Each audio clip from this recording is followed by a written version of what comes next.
વધુ સમાચારમાં વાત કરીએ તો ચોટીલામાં આંગણવાડી કર્મચારી મહિલાઓએ સરકાર સામે વિરોધ પ્રદર્શન કર્યું। આંગણવાડી કર્મચારીની 2024ના બજેટમાં સમાવેશ ન કરતા આંગણવાડી કચેરી ખાતે બજેટના પોસ્ટરો સળગાવી સરકાર સામે મહિલા કર્મચારીઓએ વિરોધ કર્યો છે। આંગણવાડી કર્મચારીઓને લઘુત્તમ વેતનમાંથી ચોથા વર્ષમાં સમાવેશ કરવામાં આવે તેવી સરકાર પાસે માંગ છે। તો આંગણવાડી કર્મચારીની સરકાર દ્વારા માંગો સ્વીકારવામાં નહીં આવે તો આગામી દિવસોમાં આંગણવાડીઓમાં તાળાબંધી કરીને કર્મચારીઓએ આંદોલન કરવાની ચીમકી ઉચ્ચારી। અમારી સરકારમાં સામે એ માંગ છે કે 2024 ફેબ્રુઆરીમાં જે બજેટ બહાર પાડ્યું છે એમાં અમારો સમાવેશ કરવામાં આવ્યો નથી।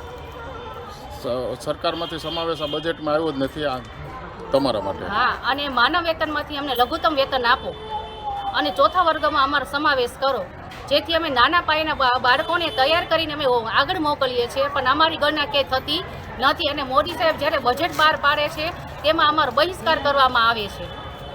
આગળની કાર્યવાહી શું રહેશે તમારી? આગળની કાર્યવાહી એ રહેશે જ્યારે અમને બજેટમાં સમાવેશ કરવામાં નહીં આવે તમે આંગણવાડીમાં હડતાળ ઉપર ઉતરી જશો ને આંગણવાડીમાં તાળા મારી દેશો અમે।